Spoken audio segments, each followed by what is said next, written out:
Hey friends, Rick from BCW Supplies back again with getting into Flesh and Blood.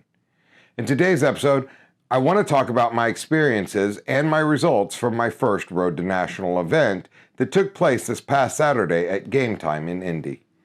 At Game Time on Saturday, there were 27 Flesh and Blood competitors all vying to take down the tournament, and I was extremely lucky, very fortunate, and blessed to take home the first Road to Nationals win and this beautiful rainbow foil full art Findel's spring tunic. I'm going to go through the deck that I ran, which happened to be Dash Inventor Extraordinaire, and I'm going to talk about some of the card choices, their purpose, as well as some of the changes that I made to the list. I do need to give credit to Matt Rogers, as this is almost identical to his Road to New Zealand winning deck list. I did alter my deck based on his results and some of his comments from the podcast that he did that was posted on Channel Fireball, where he talked about Dash and the card choices. I did not run the package that he talked about in that video, but I did run close to his exact 80 that he won his New Zealand Road to Nationals event with. That being said, the main reason why I went with Dash was because it was the first legendary that I ever opened for Flesh and Blood, and that was the Teklo Foundry Heart. I opened that out of the package that we got from Channel Fireball when we bought the bundle deal. It was my first legendary, and I had a special place in my heart for Dash. Finding Matt's list, tuning my list for what I thought I would run into, and a lot of luck helped me bring home my first competitive event win and my first Road to Nationals win. Now I'm invited to Nationals in November, and I plan on being there. So let's go ahead and take a quick look at the deck that I chose to run, Dash. Now in my previous video, I did talk about the importance of having the right deck box for your competitive events. I chose to use the Deck Vault 100 by BCW primarily because of being able to have dice as well as the counters that I could use for Steam counters or action points. I found that extremely helpful. I also like the fact that I can fit 81 double sleeve cards in here, as well as have room in the back for my sideboard guide. I highly recommend, if you're playing competitive, that you have something with some notes that are about different matches, your general game plan, or your sideboard notes. I highly recommend having that, as it does help when the pressure is on to make the right call every time. So those are just a few free bonus tips. And now let's get into the fun part, talking about Dash. So just like the Rogers list, I ran the Teklo Foundry Heart. Most of the time, I would say 90+% of the time, this was just something that could block for 3, 2, and then 1. I very rarely ever used its ability. Obviously, I'm running the Teklo Plasma Pistol. This is just the best weapon for Dash, and it really helps when you're in the control package. The accelerators which were absolutely key in my win against Prism. Being able to attack into an Arclight Sentinel with a 0-cost boost card boosting. I actually missed on the boost trigger by revealing a defense or a Toma Fendel, and was able to pop the accelerators to get the additional action point, which then allowed me to tack in for lethal against Prism. The Goliath Gauntlets, which I used once against a Bravo matchup. Typically this is for when you're trying to make Command and Conquer do 8, so you're either pushing lethal or you're trying to pop what's in the arsenal. And then the Arcanite Skullcap, which was absolutely crucial for being able to block and absorb some of the damage, specifically while you're in the control package setup. Now, I have 3 stacks of cards here. We're going to go through them individually as they are slightly different. This first stack is only 6 cards. These are the equipment or items that I run, not equipment, the items. The most important being the induction chambers. This is what gives you the ability to give your pistol shot go again. This allows you to put out some consistent pressure. I really enjoyed having 2. I started every match with 1 of these in play. It really helped provide a smooth, consistent resource management and also allowed me to continue to apply pressure. In some of the matchups where blocking is very important, I sided out my 2 Teklo cores. This is really in here when I'm going completely aggressive and I need the extra resources. This is a great card to have, but as it has 0 block, it does pitch for 3, but it doesn't block. So specifically against decks like Chain, this has to come out. I need to be able to block the damage they're doing. The Plasma Purifier is awesome most of the time in control matchups where you're wanting to apply some more pressure with each pistol shot. However, I did find myself cutting them in the Bravo matchup because I really attacking for 2 forces them to have to make bad blocks with cards in their hand. So you're slowly whittling them down with pistol shots at 2 damage. And when they have to start blocking, that's when you can really start putting on the pressure. Normally that's going to be towards the end of the game. So slowly whittling them down, them taking 2, and you're blocking out their big attacks and coming back for 2 or 4 was absolutely perfect. I never felt that I needed the other purifiers in that matchup. So that's the equipment. A little bit on what matches and how I run it. Next, let's talk about the core of the deck. Let's clear the equipment away. I'll leave Dash up here. All right. So for the core of the equipment, or core of the action cards, I run 3 0 to 60 red, 3 red zipper hits, 3 Spark of Genius, 3 0 to 60 yellow, 3 yellow zippers. Now, this is a phenomenal card because this absolutely helps me go set up my second induction chamber. Another nice thing is it blocks for 3 and it's a non-attack action against the Bolton matchup. It's absolutely great. These cards are phenomenal as well as they allow us in the late game or when we're in the aggressive package to apply a decent amount of pressure, being able to boost, coming in for 4, 5, 3, and 4. The 4s and the 5s are great because typically you're going to get a point or 2 through, or they're going to have to double block. So, or you're taking a defense reaction out of their hand and you still have go again. So absolutely great on those. Strongly recommend those as well. Okay. Now into the blues. A lot of these are used for pitch, and this is where we're going to see the change I made from the Rogers list.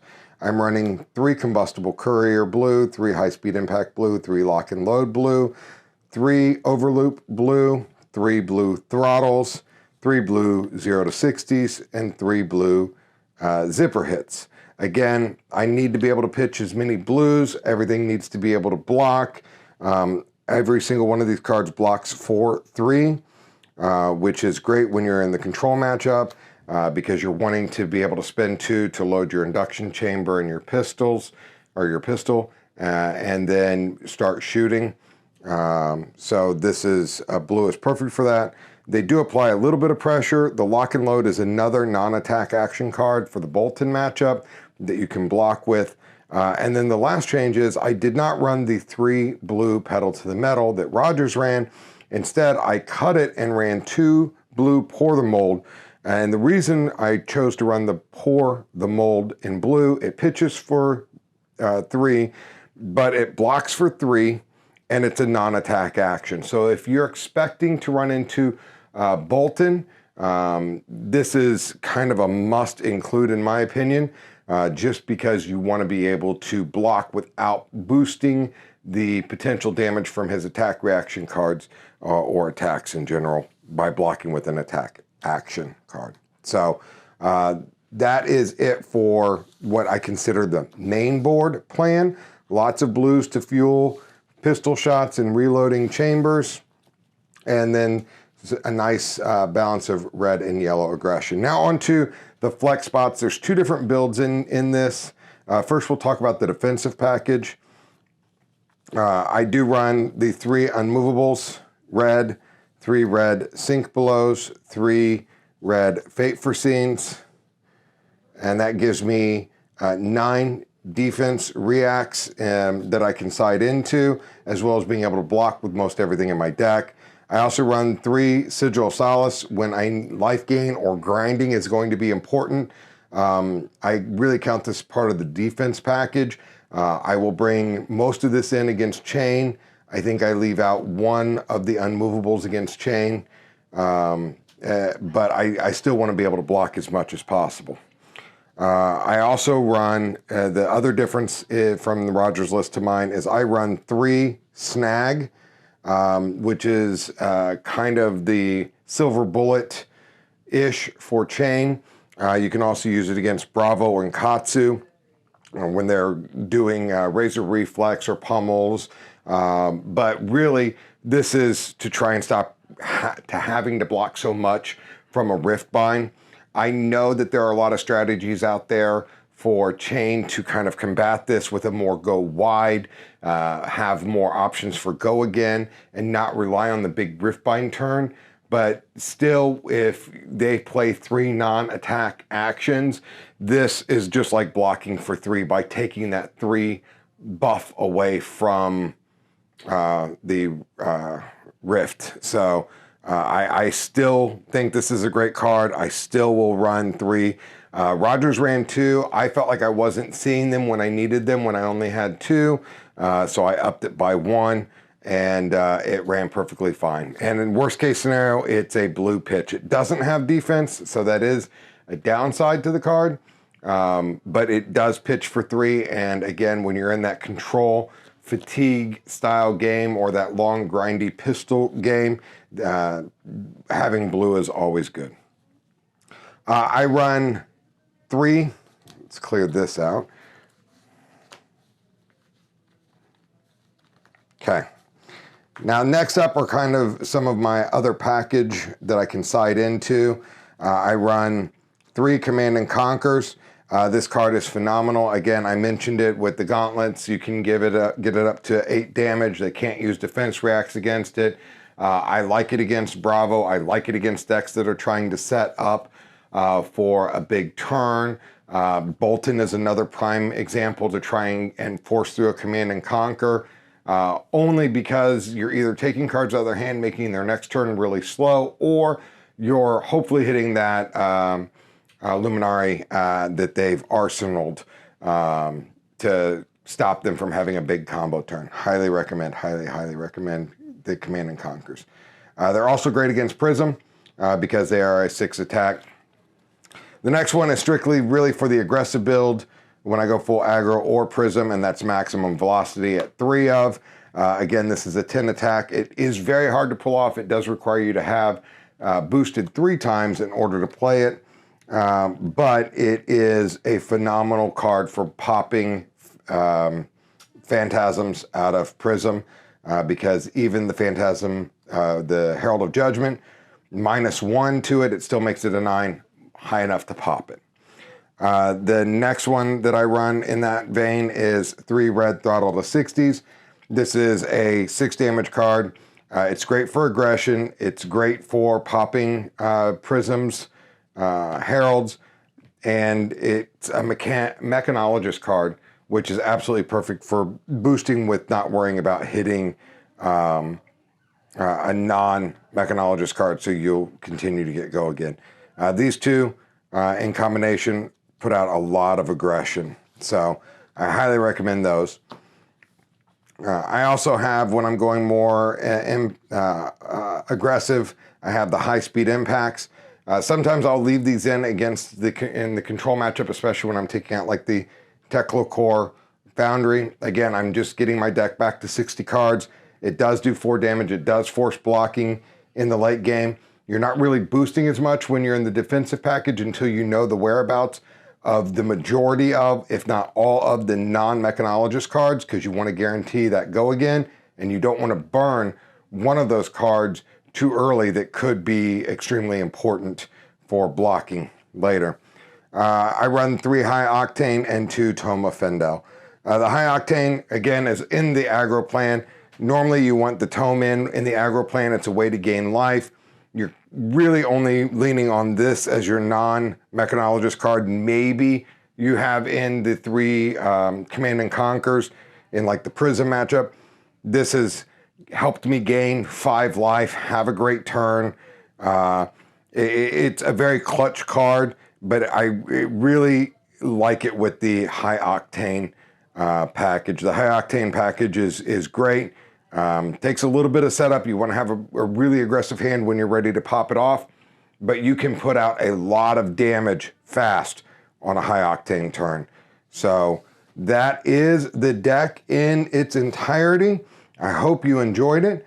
Again, I look forward to continuing to do these. I do have 2 more Road to Nationals coming up. I will be going to one in Eaton, Ohio, and I'll be going to one this weekend in Madison, Indiana. And I hope to bring home another one of those beautiful Fendel spring tunics and another one of these lovely playmats. This was the top 8 cold foil that I got, which was a Sarah Bolton. Very beautiful cold foil. Absolutely love it. Again, this game is phenomenal. If you haven't tried it, I highly, highly suggest trying it.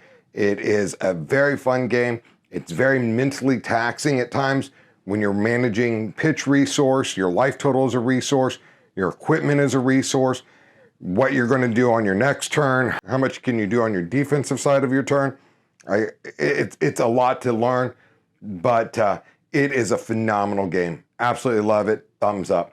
So until next time, that's all I have for you today. Remember, when it comes to collecting, storing, and displaying your products, BCW has you covered.